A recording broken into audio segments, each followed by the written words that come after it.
Melihat Choi Jong-in tiba di ruangan evaluasi, orang-orang di sana sangat terkejut.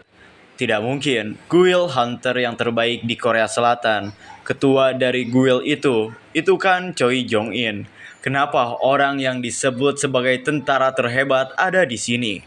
Inilah Choi Jong-in, seorang Hunter rank S sekaligus Guild Master dari Guild Hunters. Guild Hunters adalah guild yang aktif di daerah metropolitan Seoul dan satu-satunya guild dari 5 besar yang memiliki 2 Hunter rank S. Melihat kehadiran Choi Jong-in, Jinwo berkata di dalam hatinya, dengan sihir api tingkat atas miliknya, mereka bilang dia bisa dengan mudah memusnahkan bangunan hanya dengan satu mantra. Hunter yang dikenal sebagai prajurit pamungkas. Rumor mengenai Sung Jinwo yang menjadi rank S telah tersebar di guild-guild kecil yang berada di ruang evaluasi. Melihat Choi Jong-in datang, para guild kecil itu bergumam, apa sebelumnya sudah diatur, pria itu akan bergabung dengan Guild Hunters. Guild Hunter pasti sudah mengetahui tentang dia yang teratas, memang ada di level lain. Master Asosiasi Hunter bahkan hadir secara pribadi untuk bertemu dengannya. Wu Jinchul tampak tercengang sembari berkata, Hunter Jinwo, dia benar-benar seorang rank S. Keributan di ruang evaluasi disebabkan oleh hasil yang tak terukur. Choi Jong-in tidak bisa membiarkannya begitu saja.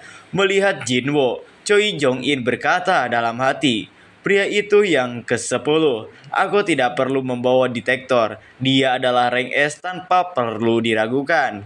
Tanpa menunggu 3 hari, dengan senyum manisnya, Choi Jong-in berkata kepada Jinwo, nama saya Choi Jong-in, perwakilan dari Guild Hunters. Permisi, sepertinya Anda baru saja menerima hasil evaluasi. Apa Anda sudah memiliki guild? Jika tidak, saya ingin meminta waktunya sebentar untuk berdiskusi tentang hal ini dengan Anda. Jinwo tidak peduli dengan tawaran Choi Jong-in. Jinwo melewati Choi Jong-in sembari berkata, maaf, saya menolak. Ditolak oleh Jinwo, Jong-in berkata pada wakil ketua Wu Jinchul, apa aku lupa memperkenalkan diriku barusan? Apa aku terlalu memaksanya?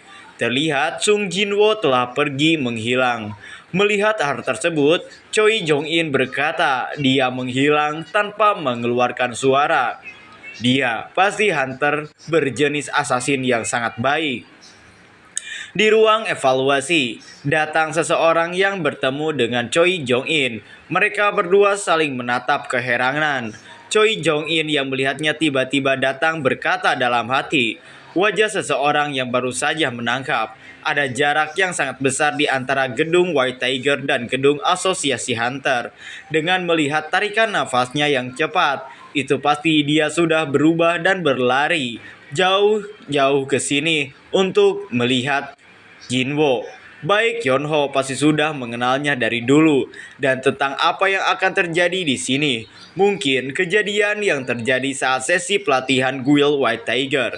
Orang luar yang misterius. Aku menemukannya. Itu pasti pria itu. Baik Yonho tidak meninggalkan pria itu. Lebih tepatnya dia tidak bisa menghentikan pria itu.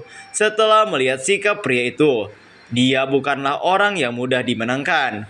Melihat Jinwo sudah tidak berada di sana, Baek Yonho berkata dalam hati, sialan, apa aku terlambat? Dari semua orang, aku malah bertemu ular itu. Ini menjadi rumit lagi. Dan sekarang kita beralih ke rumah sakit. Melihat ibunya yang tertidur, Jinwo berkata dalam hati, jika aku melihat dia seperti ini, seolah-olah dia akan membuka mata internal slumber. Tidur yang dimana orang tersebut tidak akan bangun. Penyakit yang muncul setelah Gate muncul. Aku akan menyelamatkanmu. Tunggu, aku sampai saat itu. Ketika Jinwo keluar dari ruangan, Wu Jinchul telah berada di sana. Dia berkata, hari itu kamu adalah orang yang mengalahkan monster dari sarang ganda kan? Terima kasih kepadamu. Aku jadi belajar bahwa sudut pandangku tidak terlalu tepat. Jinwo menyapanya. Wu Jinchul berkata, melanjutkan, tujuan divisi pemantau lebih berurusan dengan manusia daripada monster. Dengan kata lain, divisi pemantau harus memantau dan menghukum hunter pelanggar hukum. Mendengar penjelasan Wu Jinchul, Jinwo berkata, "Jika bisa aku tidak ingin terlibat dengan divisi pemantau." Lalu Wu Jinchul menjawab kembali, "Ya, kehadiran divisi pemantau hanyalah belenggu untuk para hunter dan tidak ada artinya bagi rank S." Wu Jinchul menambahkan, "Ada seseorang yang ingin bertemu denganmu. Bisakah kamu meluangkan waktu?" Ketua Asosiasi Hunter, Go Gunhei, "Beliau menunggumu di sini."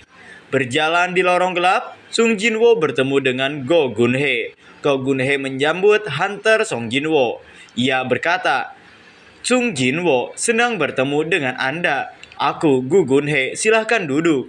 Melihat perawakan Gu Gunhei, Jinwo berkata dalam hati, "Meskipun umurnya di atas 80 tahun, dia memiliki tubuh yang mengingatkanku pada seorang pegulat pensiunan. Apalagi, dia rank S. Dia tidak normal." Gu Gunhei memberikan ucapan selamat pada Sung Jinwo karena telah menjadi rank S.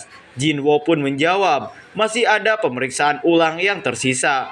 Go Gunhei kemudian menjelaskan kepada Sung Jinwo bahwa pemeriksaan ulang itu sebenarnya tidak ada artinya. Alat detektor hanya untuk membantu asosiasi hunter membagi hasil, bukan untuk mengukur sesuatu yang berada di luar rentang lingkupnya. Bahkan masih sulit untuk membedakan antara rank S, rank double S, atau rank triple S. Alasan sebenarnya pemeriksaan ulang diadakan adalah untuk memberikan asosiasi hunter waktu bertemu dengan seorang rank S sebelum pihak lain melakukannya. Go Gunhei melanjutkan, "Seperti yang Anda ketahui, asosiasi hunter tidak memiliki banyak hunter berbakat, tidak seperti kepala divisi Wu Jinchul. Siapa yang ingin bergabung dengan asosiasi hunter jika ada guild terbaik yang bisa menjamin ketenaran dan gaji besar kepada anggotanya? Banyak orang di luar sana yang bisa menyebutkan nama setiap anggota tim penyerang guild terbaik, tapi tidak banyak yang mengenal kepala divisi Wu Jinchul. Padahal Wu Jinchul berada di posisi atas di antara rank A." Go Gunhei menjelaskan lebih jauh. Kurang lebih alasan asosiasi hunter membuat pemeriksaan ulang adalah untuk mencari hunter seperti Anda. Jinwo, para hunter bukan hanya berburu monster, mereka juga pelindung masyarakat dari serangan monster, dan yang berada di atas mereka adalah asosiasi hunter. Kami ingin membantu Anda supaya bisa memiliki kedudukan yang sejajar dengan asosiasi hunter. Jinwo terdiam sejenak dan berkata dalam hati, "Apakah yang dimaksud ini adalah kekuasaan?" Kemudian, Jinwo bertanya kepada Gu Gunhei, "Kenapa Anda menawarkannya kepadaku?" Menjawab pertanyaan Jinwo, Go Gunhei menjelaskan tentang 5 guild besar di Korea saat ini. Keseimbangan di negara ini masih dipertahankan oleh 5 guild besar, yaitu Hunters, Fame, White Tiger, Fine, dan Knight. Jika kamu bergabung dengan salah satu guild tersebut, keseimbangannya akan hancur dan negara ini bisa menjadi kacau. Peraturan dan sistem dari pemerintahan bisa tidak akan cukup kuat untuk mengendalikan para hunter tersebut. Oleh karena itu, peran asosiasi hunter sangat dibutuhkan. Jinwo pun berpikir, yang dimaksud monster itu bukan hanya monster dalam gate. Hunter yang melawan monster juga disebut sebagai monster. Jadi ini bukanlah tawaran yang buruk. Siapapun yang mendapatkan bantuan dari ketua Go Gunhei akan mendapatkan dukungan besar, termasuk dari media. Sangat sulit menemukan tempat di mana Go Gunhei tidak memiliki pengaruhnya. Sudah kuduga, Go Gunhei sangat hebat, baik dalam hal kekuatan maupun kemampuannya. Walaupun aku sudah leveling sejauh ini, kemampuan kami terasa hampir sama. Ini bukanlah kesempatan yang bisa datang 2 kali. Sementara itu, Go Gunhei menatap Jinwo sembari berkata dalam hati, "Asosiasi Hunter adalah kekuatan utama yang berbeda dengan guild besar. Asosiasi Hunter sangat dibutuhkan oleh negara ini. Aku yang sudah tua tidak punya banyak waktu lagi. Aku butuh penerus yang bisa meneruskan posisiku." Setelah berpikir cukup lama, Jinwo berkata, "Maafkan aku." Mendengar penolakan Jinwo, Go Gunhei cukup tercengang dalam hati. Go Gunhei berkata, "Jadi pada akhirnya uanglah yang berbicara." Saat Go Gunhei berpikir bahwa Jinwo bisa dibeli dengan uang, tiba-tiba Jinwo berkata, "Aku ingin bertarung." Lagi-lagi Go Gunhei dibuat tercengang oleh perkataan Jinwo. Go Gunhei pun bertanya, Maksudmu, kau ingin bertarung dengan monster? Jinwo menjawab benar. Alasan Jinwo menolak untuk bergabung dengan Asosiasi Hunter adalah karena dungeon yang dikelola oleh Asosiasi Hunter hanyalah dungeon sisa, seperti rank E atau rank D, yang tidak diinginkan oleh guild besar lainnya. Jika Jinwo bergabung dengan Asosiasi Hunter, dia tidak akan bisa menaikkan levelnya lagi. Jinwo tidak ingin berhenti berkembang. Jinwo pun berkata, Tuan Gogunhe, aku yakin tempat yang benar-benar membutuhkan kehadiranku itu hanyalah di dalam dungeon. Lagi-lagi, Gogunhe tertegun dalam hati. Gogunhe berkata, ya Tuhan, mata itu, dia berkata yang sebenarnya. Sudah berapa lama aku tidak merasa seperti ini? Aku tidak menyangka jantungku masih bisa mengeluarkan suara seperti ini. Kalau saja aku 20 tahun, tidak, 10 tahun lebih muda, mungkin aku juga bisa bertarung bersamanya di dungeon. Setelah menjelaskan alasannya, Jinwo pamit pulang karena adiknya sedang menunggu sendirian di rumah. Gogunhe pun berterima kasih kepada Jinwo karena telah meluangkan waktunya. Saat melewati Ketua Wu Jinchul, Jinwo berkata, Ketua Wu Jinchul, intuisimu tidaklah salah, tapi bukan aku yang mengalahkan monster di dungeon ganda. Mendengar hal itu, Ketua Wu Jinchul sangat terkejut. Bukan main, jadi siapa? Pikir Jinchul sambil bertanya-tanya. Sementara itu, menatap keluar jendela, Gogunhe bergumam. Ketika healer dan sihir penyembuh mulai muncul, aku pikir aku bisa mengembalikan masa mudaku lagi dan mengucapkan selamat tinggal pada tubuh tua ini. Itulah yang kupercaya. Tapi aku salah, bahkan sihir penyembuh tingkat tinggi pun tidak bisa mengembalikan umurku. Dia melanjutkan, bahkan saat ini setiap dari guild 5 besar sedang meningkatkan kekuatan mereka. Kekuatan mereka kini sudah sejajar dengan kekuatan militer negara ini. Jika asosiasi kehilangan kekuatannya, mereka bisa menjadi liar. Mendengar perkataan Gogunhe, Jinchul berkata, dan yang menduduki jabatan tertinggi adalah Anda sebagai ketuanya. Gogunhe menanggapi, benar, aku percaya kalau aku ini dibutuhkan untuk membuat asosiasi hidup lebih lama dan makmur.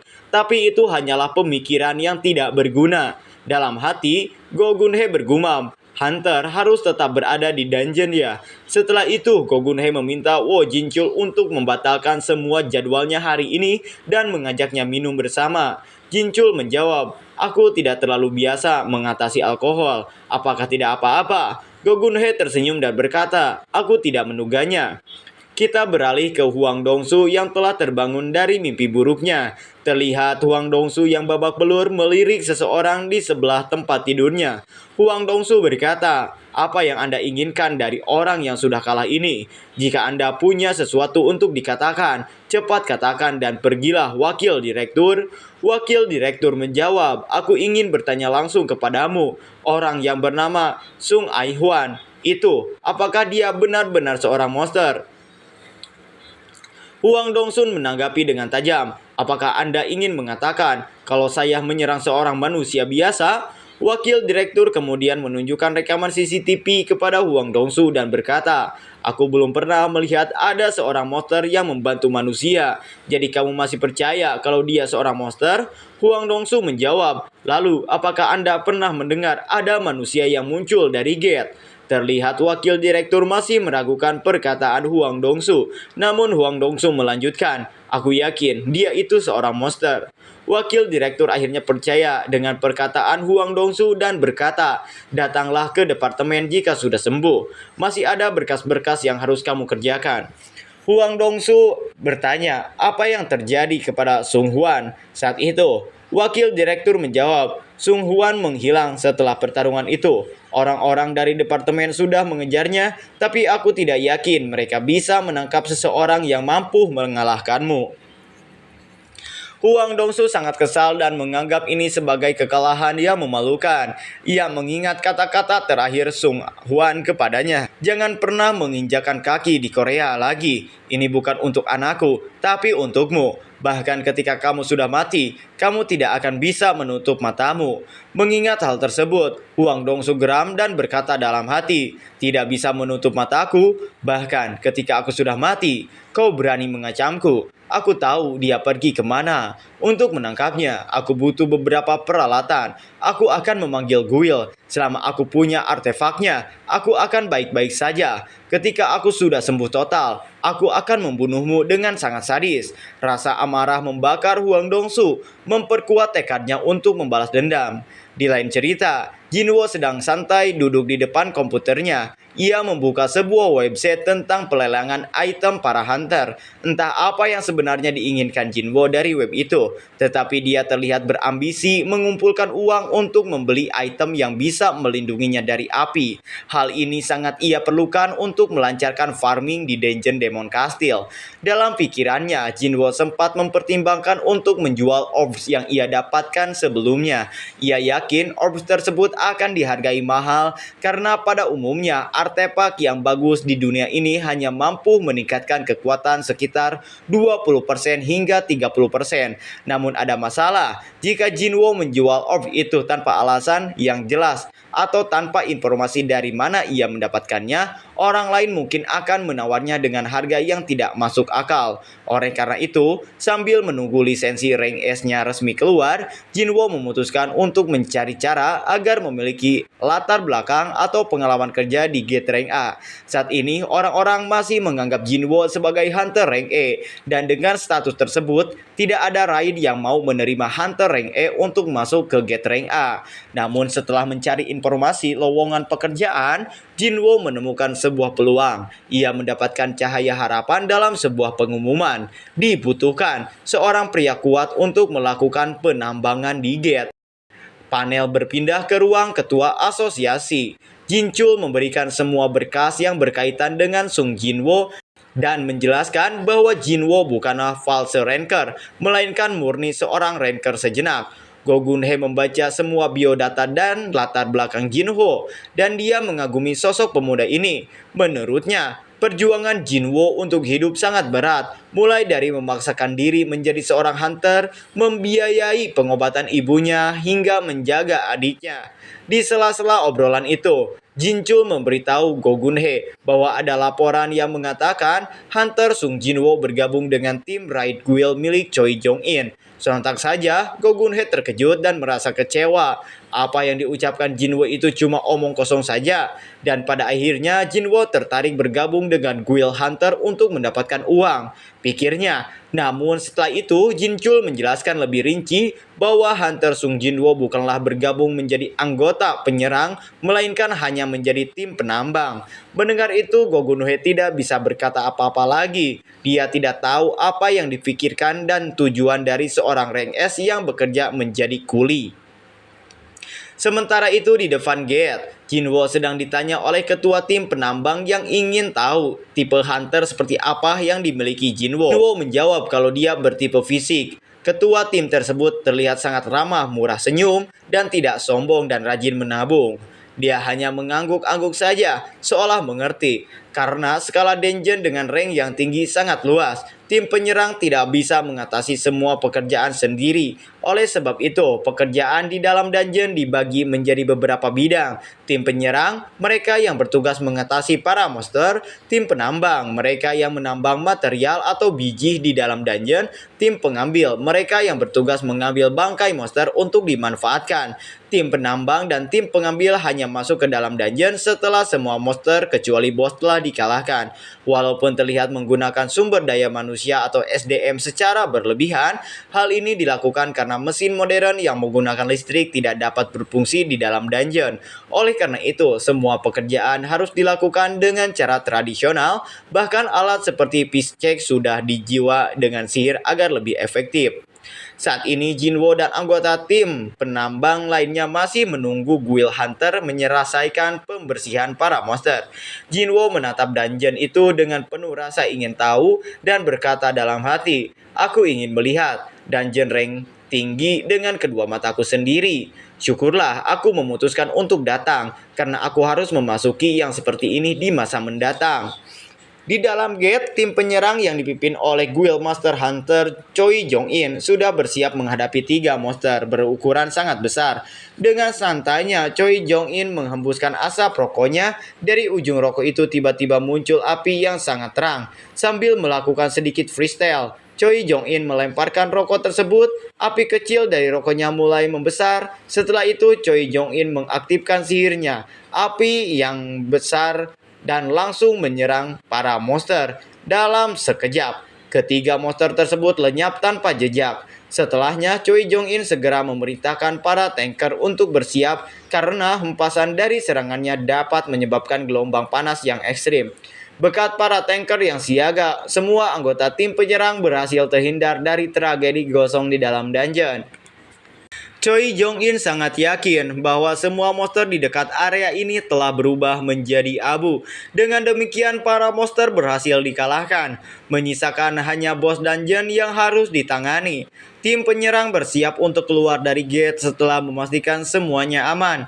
Di sisi lain, ketua tim penambang mulai kehilangan kesabarannya karena tim Choi Jong-in belum juga keluar dari gate. Berapa lama lagi mereka akan di dalam? Kita tidak punya waktu seharian, keluhnya. Namun pria pengurus guild di sebelahnya mencoba menenangkan ketua tim dengan berkata, "Aku yakin mereka sebentar lagi selesai kok. Ini juga untuk keselamatanmu. Sebagai leader dan anggotamu, mohon tunggu sedikit lebih lama lagi, sampai seluruh monster sudah diatasi." Sementara ketua tim penambang berkata kalau ini sudah ketiga kalinya pengurus guild itu mengatakannya. Kan tidak enak juga kalau tiba-tiba ada monster muncul pada saat kalian sedang bekerja karena mempercepat kerjaan tim penyerang. Jadi bagaimana kalau sesudah bekerja kita minum-minum? Kata pengurus mengajak ketua tim penambang untuk minum. Ketua tim penambang itu menghela napas dan berkata, "Aku mengerti. Jadi bagaimana kalau kau jangan ganggu kami lagi?" Setelah menunggu beberapa saat, akhirnya tim penyerang dari Guild Hunter keluar dari gate. Ini adalah penampakan tim penyerang utama dari Guild Hunter yang tentunya menjadi sorotan utama. Jinwo yang berada di antara para penambang memastikan dirinya tidak terlalu mencolok agar Choi Jong-in tidak menyadarinya. Namun perhatian Jinwo teralihkan pada salah satu anggota tim penyerang, seorang wanita cantik dengan tubuh atletis yang memikat perhatian siapapun. Dia adalah Cha Hae-in, wakil direktur Guild Hunter. Jinwo segera mengenali sosoknya sebagai salah satu hunter terkuat di guild ini. Dalam hati, Jinwo mulai merasa terkesan Cha Hae-in ini berbeda. Dia mungkin lebih kuat daripada Choi Jong-in, atau setidaknya setara dengan ketua Go Gun-hye, pikirnya. Ketika Jinwo menatap Cha Hae-in dari kejauhan, wanita itu tiba-tiba menoleh ke arahnya seperti menyadari sesuatu. Cha Hae-in mengerahkan pandangannya ke tempat para penambang berkumpul, tetapi sosok Jinwo menghilang sejenak, menyembunyikan keberadaannya dengan sempurna. Aneh, gumam Cha Hae-in dalam hati.